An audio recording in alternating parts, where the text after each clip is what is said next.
graders. Welcome to your TV classroom. Today is Thursday, January 14th. How are you today? Did you have a good night last night? Did you do anything fun? Oliver and I watched cars drive by. It's his new favorite thing to do because he's almost 2 and he watches the cars go and he goes, vroom, mama, vroom, and he stands. We have a little bench at our window and he stands on it and he looks out and he's learning to go potty. He's potty training, and so he's feeling very accomplished right now. I hope you had a great evening with your families at your home. Before we get started with our math today, let's check in with our zone. How are you feeling today? I'm in the green zone. I'm ready to learn. I'm getting lots of work done and it feels great. So I'm in the green zone today. It is time to subitize. That means we need to say what we see without counting each dot. Can you tell me how many dots are here without counting each one? How many do you see? I see 4 as well. How did you see 4? Oh, you saw 3 and 1. I saw 2 and 2. Let's go on to the next one. How many dots do you see? Whoa. Well, I knew this was 4. There's 8. How did you know there's 8? Because 4 and 4 is 8. Nice job. Did anyone see it differently? Maybe you did 4, 6, 8. Or maybe you did 4 and 4. Or maybe you did 4, 5, 6, 7, 8. Those are all ways to subitize. This next one, get ready. Whew. How many do you see? I see an 8 too. I see it right here. I'm gonna get my highlighter so we can see it really well. Does anyone else see the 8? I see 8 right here. 9, 10, 11, 12. There's 12 because, Mr. Kevin, I don't know why with first grade it likes to do that to me, but it does. That's okay. So there's 12. Does anyone see 12 a different way? Oh, I see 4, 4, and 4. Very good. How many do you see now? I still see 12 too, because look, 4, and then 4, and then 4. They just moved them around, didn't they? Okay, how many on this one? Do you see groups of 4? I see a 4 right here. I see a 4 right here. But then I only see 3. So it wouldn't be 12. What is it? Yes, it's 11 because it's 1 less. Nice. Great job, first graders. Okay. Now, today we are learning to use the doubles plus 1 strategy. If you have counters, make sure you have them out today and make sure you have your whiteboard ready, okay? On your whiteboard, Mr. Kevin, can we get the PowerPoint me and our whiteboard? On your whiteboard, I want you to build the number 3 on top and then the number 4 on bottom.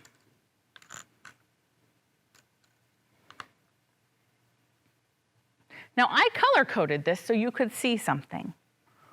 What do you notice about the number 4?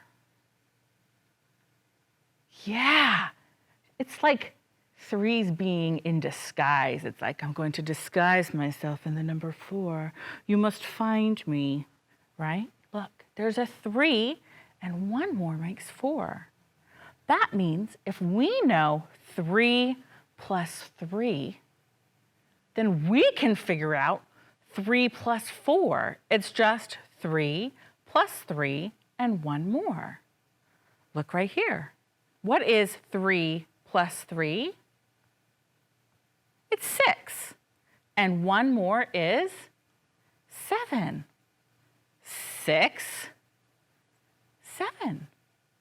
Okay, now I want you to build 4 plus 5. And see if you can find the double that's hiding in the 5. Do you see it? What's our double? 4 plus 4. What is 4 plus 4? It's 8, and 1 more is 9. So 4 plus 5 is 9. Very good. Okay, now I want you to do 5 plus 6. 5 plus 6. Can you find the double?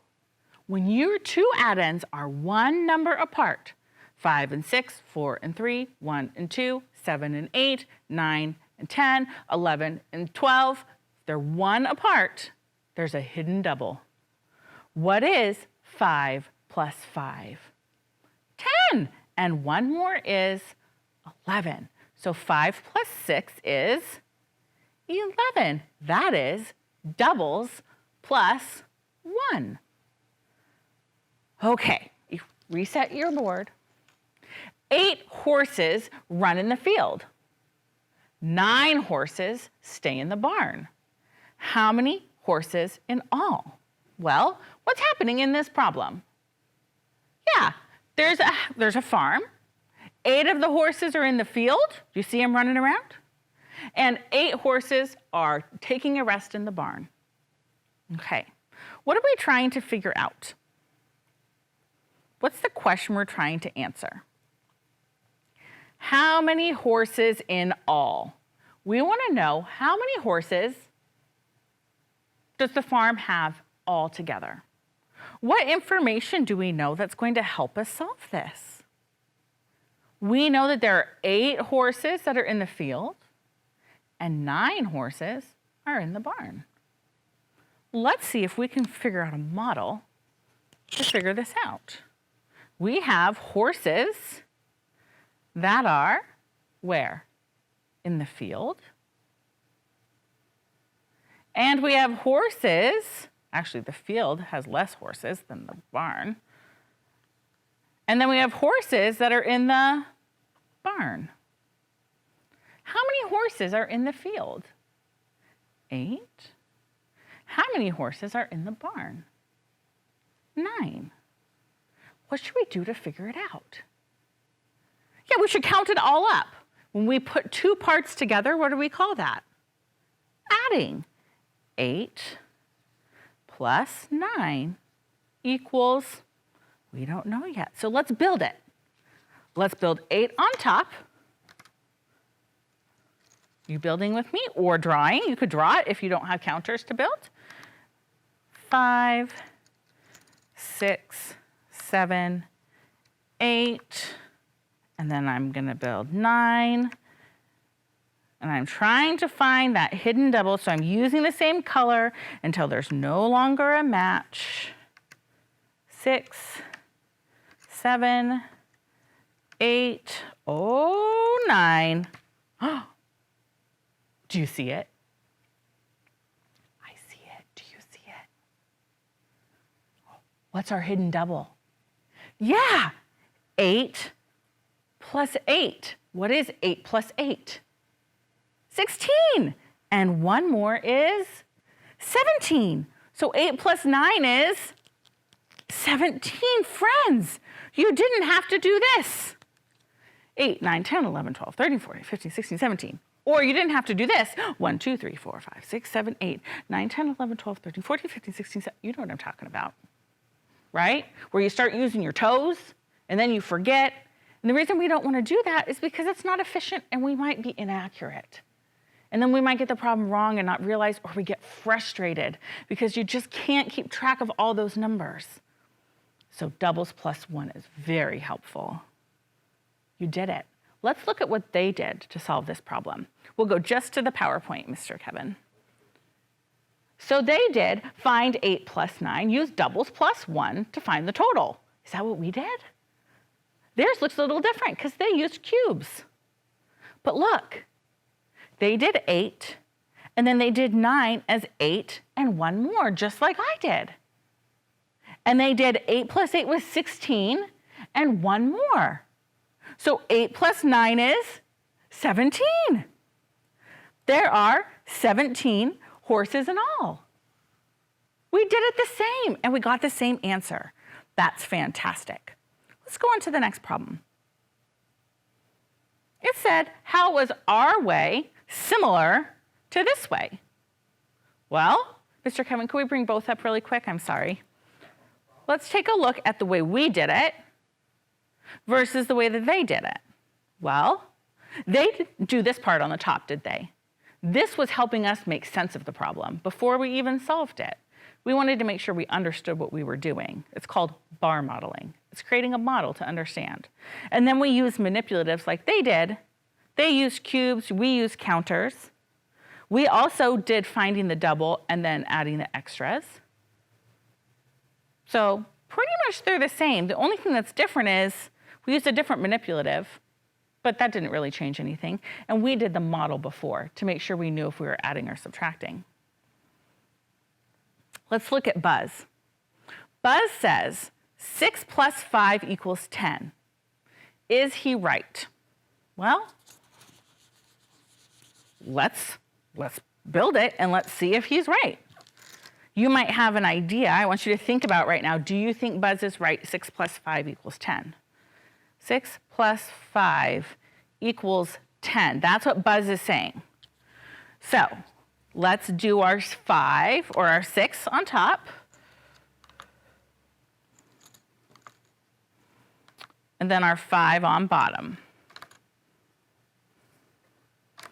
Okay, which one am I going to flip to yellow?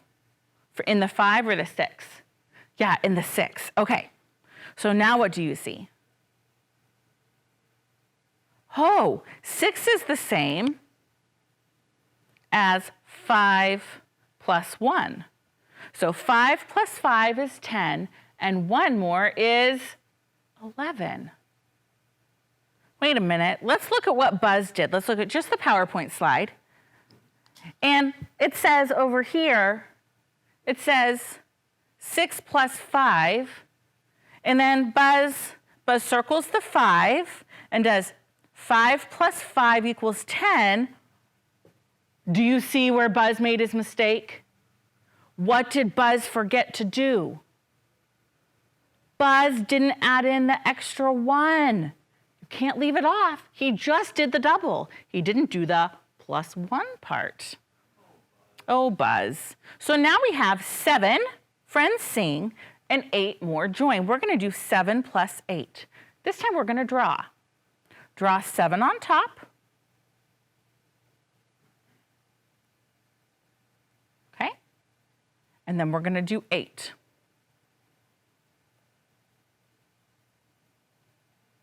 7, 8. Do we have a doubles plus 1? I'm going to color in that extra 1 right there, just like I made the extra 1 yellow when I was building. So now my 8 is not just 8.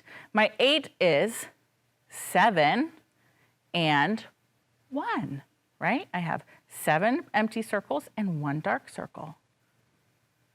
What is 7 plus 7? 14. So this is 14. And 1 more is 15. There are 15 friends. Awesome job. Okay. Manny has 7 bananas. Jerry has 7 bananas. How many bananas do they have in all? Is this a double or a double plus 1? It's a double. What is 7 plus 7? It's 14. How many bananas? 14. We didn't even need to build it because we know our double doubles. Let's do our double doubles, right? 7 plus 7 is 14. Okay. And and bakes 11 cookies. There are 6 cookies on one tray. How many cookies are on the other tray? Ooh, I'm going to give you a minute. I want you to see if you can figure out a way to solve this. And then I'll show you my way. So you're going to solve, and I'm going to solve, and then let's talk about it. Okay, I'm going to give you like a minute and a half. And I'm drawing what I see to help me solve.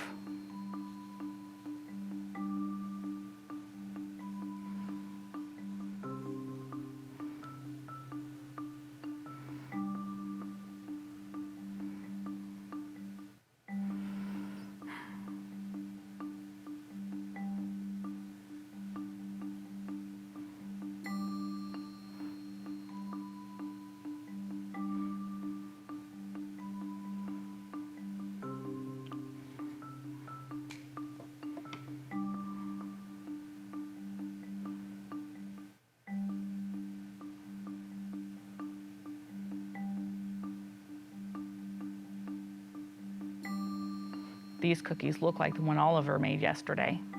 They were delicious. Okay, friends, take a look at my whiteboard and what I did to solve this problem. I drew the 6 cookies on the first tray, and then I drew the next tray and it was empty. And I said, well, I know I have 6 and I have to get to 11. And I know that 6 plus 6 is a double, but that makes 12. So I'm going to take 1 away, and now I know I have 11. So it must be 6 and 5 make 11. And then I checked my work. I said 6 and 5. 10, 11. I did it. Did you get 5 as your answer for how many would go on this tray? Great job. There are 9 circles. There are 8 squares. How many shapes in all? Well, let's draw 9 circles. Go ahead, 2, 3 on your whiteboard. 4, 5, 6, 7, 8, 9 circles, and 8 squares. 1, 2, 3, 4, 5, 6, 7, 8. Okay. How many shapes in all? Do you see it, Rashid? Rashid, what do you see? What do you see? You see an extra 1. That means we have a doubles plus 1. What's our double? Let's see.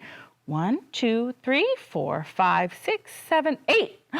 8 plus 8. What is 8 plus 8? 7 plus 7 is 14. 8 plus 8 is 16. 8 plus 8 is 16. And 1 more is 17. So that means 9 plus 8 is 17. There are 17 shapes. Thanks, Rashid. Awesome job, first graders. Okay, last problem. I want you to solve. I'm going to solve. Mr. Kevin, can you make my whiteboard disappear for right now? I'm going to solve on my whiteboard, and then you're going to check your work. There are 6 cats. There are 7 dogs. How many animals in all? 6 cats, 7 dogs. How many animals in all? Go ahead and solve.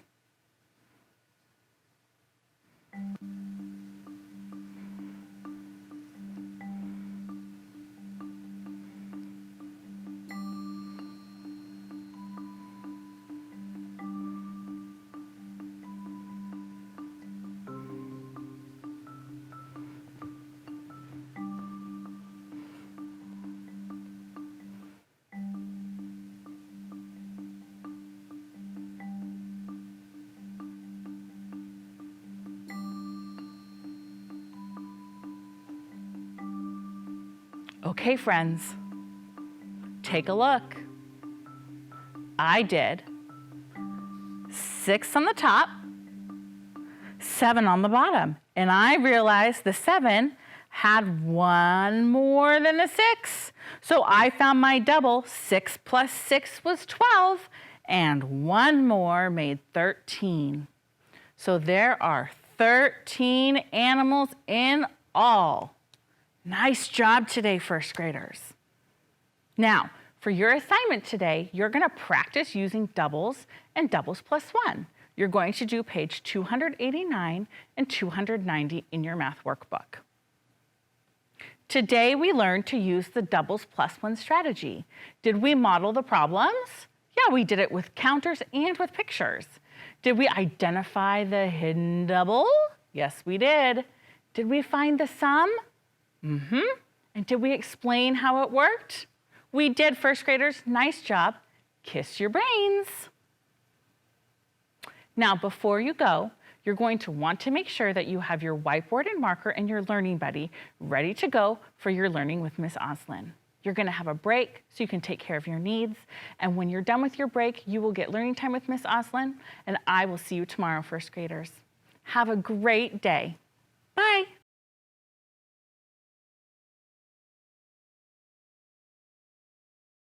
Hello, my name is Denise, and I'm a violinist with the Northwest Sinfonietta. I'm here for us to share a moment of breathing and listening to music together today.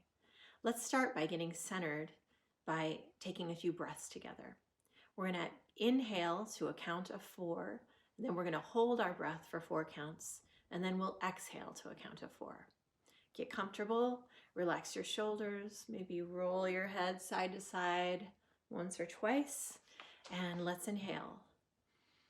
1, 2, 3, 4.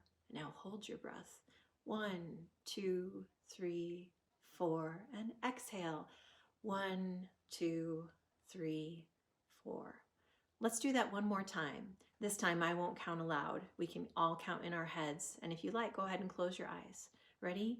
Inhale. Hold your breath and exhale. Well done.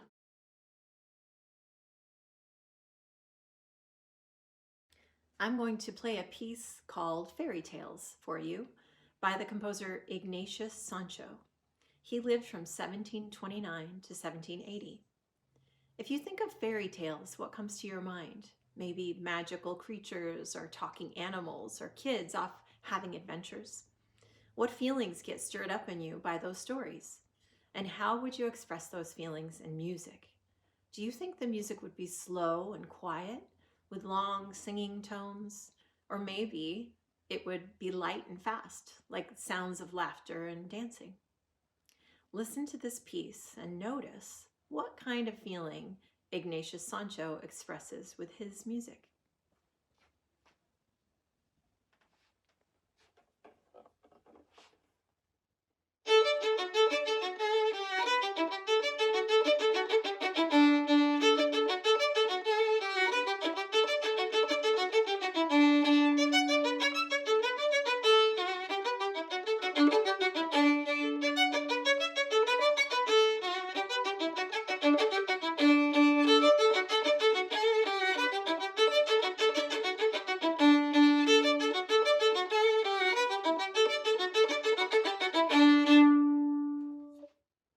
What do you think of that music? It sounds pretty light and happy. You might think that Mr. Sancho really liked fairy tales and that maybe he also had a good sense of humor and was a happy person to be able to write a piece like that. It's amazing to me to know that Mr. Sancho was born in 1729 on a slave ship off the coast of Africa. He faced the world alone because he lost his parents when he was young. Despite being enslaved, he taught himself to read and write and to play music. He spoke out against the slave trade and wrote essays, plays, poetry, and music. Here's another beautiful piece by Ignatius Sancho. It's called Minuet number 15.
Ignatius Sancho was eventually freed from enslavement and went on to start a business, a successful grocery store, and to become the first Black person of African origin to vote in England.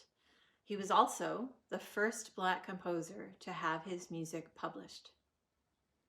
I hope you've enjoyed listening to Ignatius Sancho's music with me and to taking a few breaths together. Hi, first graders. Welcome back from your break. I see that you have your learning buddy, you have your whiteboard and marker. Go ahead and put your whiteboard and marker off to the side. You won't need it yet. Let's remind ourselves what your job is when we come together. Your job is to listen, share, read, and write. What does it mean to listen? You keep your eyes on the speaker, you listen to the speaker, and you think about the words or ideas that I'm asking you to think about. When it is your turn to share, I do want you sharing your ideas. I want you talking about the books or the words. And if you have someone in the room who's sharing with you, then you get the opportunity to practice your active listening skills, learning from what they're sharing with you. Now, we have been working really hard on our Phonics Professor words to help us be stronger readers and writers. We've learned uppercase and lowercase letters. We've learned letter names and letter sounds. We've learned syllables and vowels and consonants and digraphs and blends. And I love doing this. Oh my! And we have been word detectives on the case of the silent E.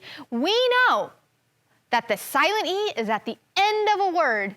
We know that the silent E doesn't make a sound. We know that the silent E changes the vowel sound to the long vowel sound. We learned to watch out for words like have that have an E at the end, but it's not a silent E. And we learned that we can use patterns with our silent E to help us be stronger readers and writers. Now, we have been learning that the silent E doesn't just change the A to a long vowel, it can change any vowel to its long sound. And this was pretty wild for Rashid. Rashid's like, what are you talking about? I had the A down and now you're saying it's all vowels? Guess what I found when I came into the TV classroom this morning? I'll show you. What is Rashid doing? Rashid was up all night going through our notes, using our letters, going through learning notebooks to test, to see if the silent E really works for other vowels. Today, we are learning that if there is a silent E at the end of a word with another vowel in the middle, the word will almost always have a long vowel sound. And I said, Rashid, we have a whole city full of first grade word detectives to help us. So that's what we're going to do today. Are you ready, word detectives, to look at some words and see if the silent E can work with any vowel sound. Let's see, let's look at some words. These are some of the words that Rashid found when he was working late last night before he fell asleep. He still hasn't cleaned up his mess, by the way. So Rashid said he found this word in a lot of your writing. Let's see. Notice, oh, what do you notice?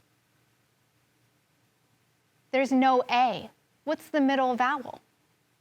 I notice it's an O. And I notice that there's an E at the end. Okay, let's test this word. Let's remind ourselves of our vowel sound. So we said it was an O. So when we read this word, we're going to think, does the O say O like in oval, or does it say aw like in octopus?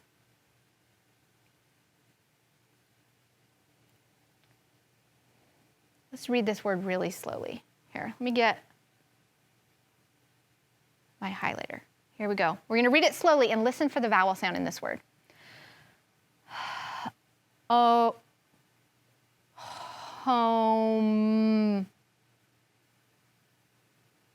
home. What vowel sound did you hear? It's the long O sound. Does the E make a sound at the end at all? No. The word is home. The last sound is the This is a word that seems to fit our rule, even though it has a different vowel sound. So on our whiteboard, we're going to keep track of this because we're going to look at a lot of words. So on your whiteboard, you're going to build a T-chart. And you'll remember that a T-chart looks like a T. And it's going to help us organize our thinking.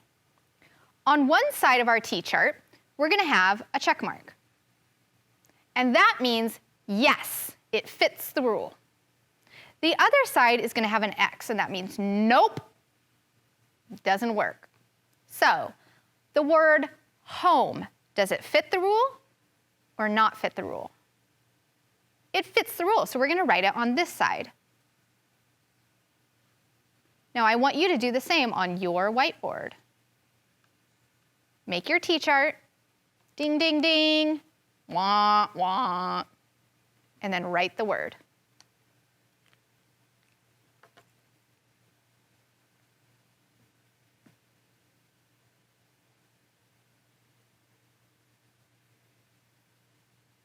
All right. Now, let's try this with a word from our word wall. Let me see. If I look at A, I don't see any words that have an E at the end. B, I don't see any words. Ooh, I see one under C. Here we go. This is the word I spied. Let's see. I see the vowel. The vowel in the middle is an O. I see an E at the end.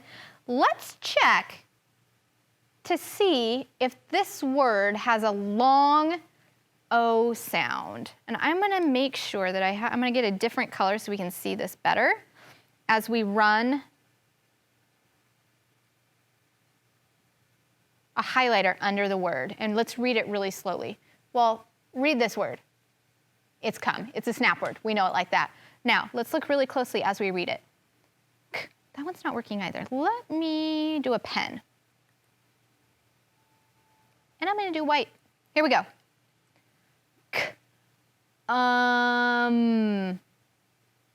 Come. Is that O making the long O sound? It's not. It's actually making the short U sound. This word come does not fit the rule. We need to watch out for words like have and come. So let's see, is it ding, ding, ding or wah, wah? It's wah, wah. So let's add it to the X side.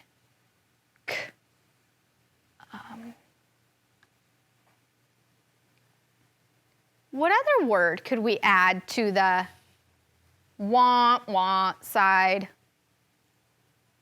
Have, yeah.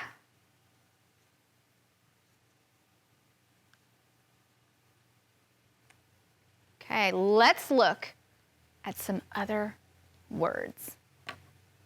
Make sure your T-chart looks like mine. These are some of the words that Rashid found when he was working late last night here at TV Classroom before he fell asleep. And let's take a moment to figure out how to read these words. I want you to take some think time, and you're going to read these words really slowly and pay attention, because I notice they all have an O in the middle and they all end in an E. Do these words fit our rule? Ding, ding, ding. And the silent E has the vowel, say it's long vowel sound, or wah, wah, like come and have. Read these words and add them where they belong on your T-chart. Go ahead.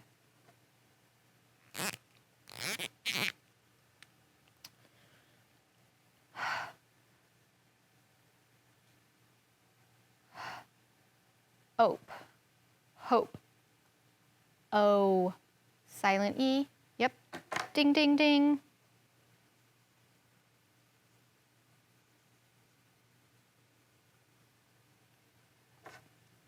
Ooh, this one starts with a digraph, that's fun. Ch, O's, chose, ch, O, ding, ding, ding.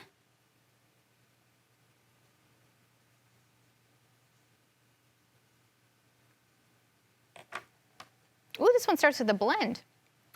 St, ove, stove, stove, O. Ding, ding, ding, that one works too.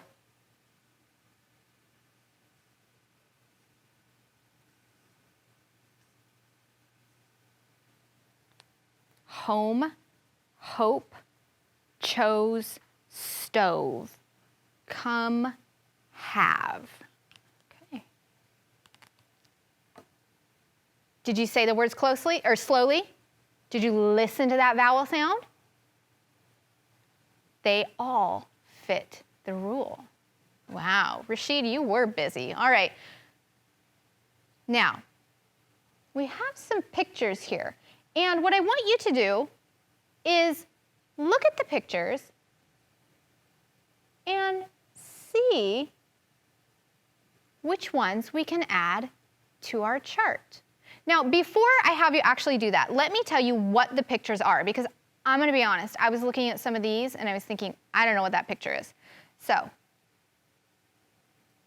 frog, stop, cane, bone, rope, mole, flag, crab, cone, grape, hole, rose, stone, cake, nose, hose.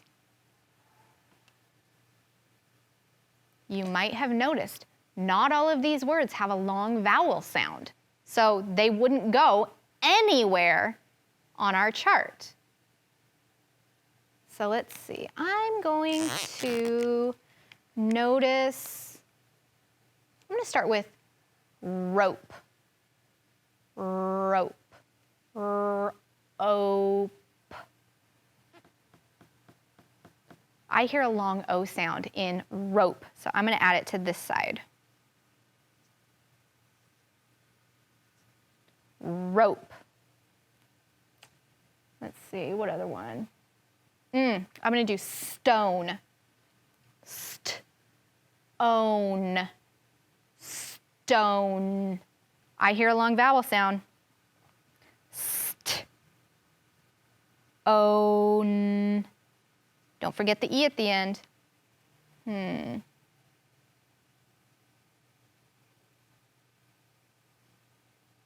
I'm going to do mole. Mole. All. I don't hear a long vowel sound in that one at all. Mole. Ol. It doesn't fit the rule. What ones are you doing? Oh! Some of you were stuck on whole, but I just did mole. Ol. Ol.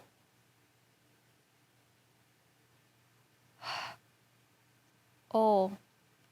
It also doesn't fit the rule. Now, I know you didn't have enough time to go through all of these pictures. That's your independent work today. This say and spell chart is in your ELA packet, and that's what I want you working on today. Paying really close attention to the vowel sound in the middle. If it's a long vowel sound with an E at the end, it goes ding, ding, ding. And pay attention to the ones that also do not have a long vowel sound. Okay. What do you remember about the case of the silent E? Use this chart to help you. And think first. Think about everything you know about the silent E. Take some think time.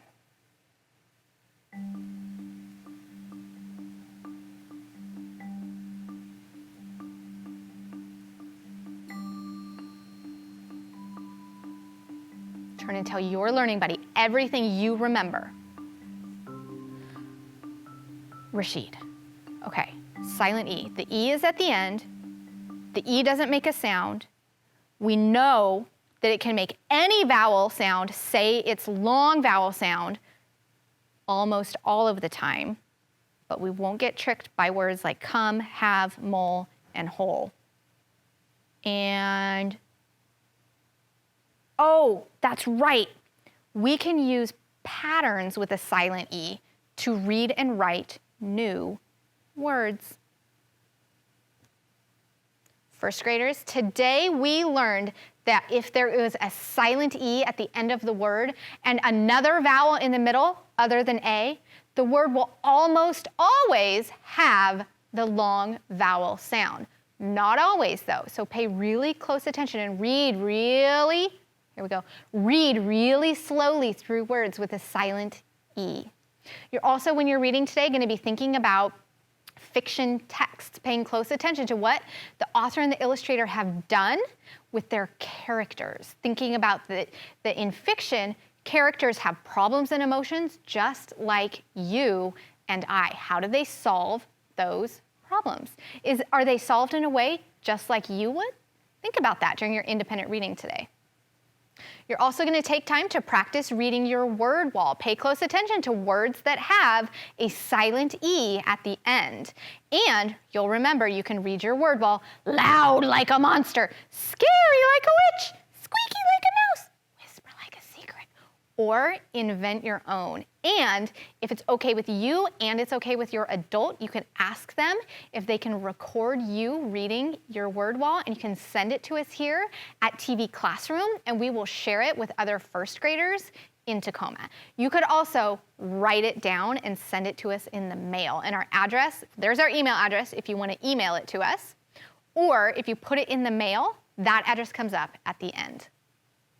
Also, continue tracking your reading goals and getting this chart to your teacher. Continue using the silent E to help you in your writing today. Listen all the way through words and pay attention to if you hear a long vowel sound. Does it have a silent E at the end? Try it out and see if it looks right. Now is time for our affirmation. This is the time at the end of our lessons when we get to say positive, uplifting things about ourselves to remind ourselves of the good in us. So take some think time. What is something that you know to be true about yourself that you can remind yourself even when you may not be feeling so positive and uplifting? Take a moment.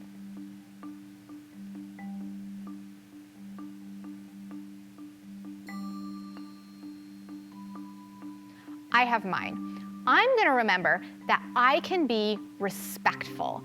Even when I disagree with someone or we have different ideas or feelings about something, that I can still be respectful. So if that sounds like something that you might need to remind yourself of sometimes, this would be a good one. But if you have your own, then say that one now too. Let's say them together. I can be respectful. Thank you, first graders, for reading and writing and thinking with me today. I hope you have a great rest of your day, and I look forward to seeing you back here tomorrow in our TV classroom. Bye.